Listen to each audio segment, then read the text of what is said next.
नजर एवढी भयानक आहे.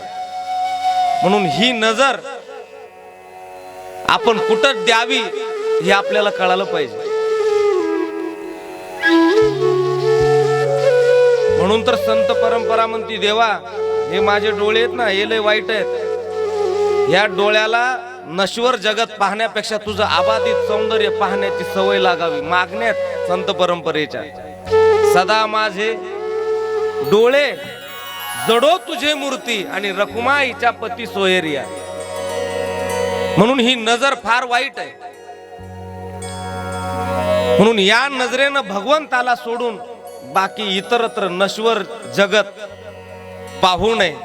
आणि जर पाहिलं तर त्याचा परिणाम सांगितला काय, हा सुद्धा निस्ता पापी नाही म्हणले, हा महापापी.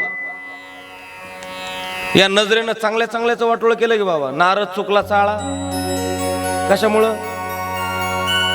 किती पोरं झाले त्याला? 60 पोरं झाले. त्या शिव महापुराणात एक कथा येते बघा. नारदानं कामावर आणि क्रोधावर विजय मिळवला तपश्चर्या करून.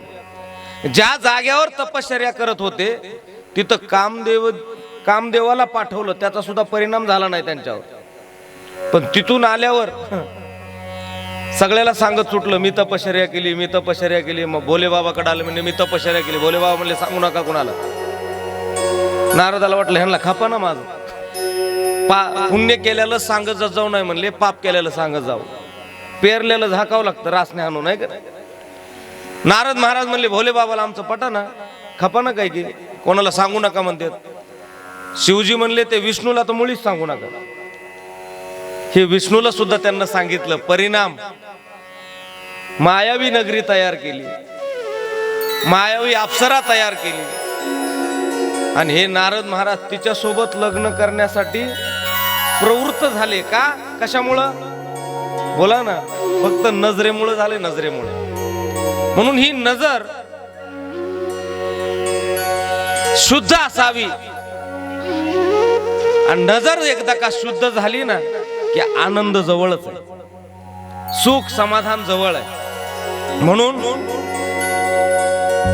हे नजर सांभाळणं फार महत्वाचं आहे.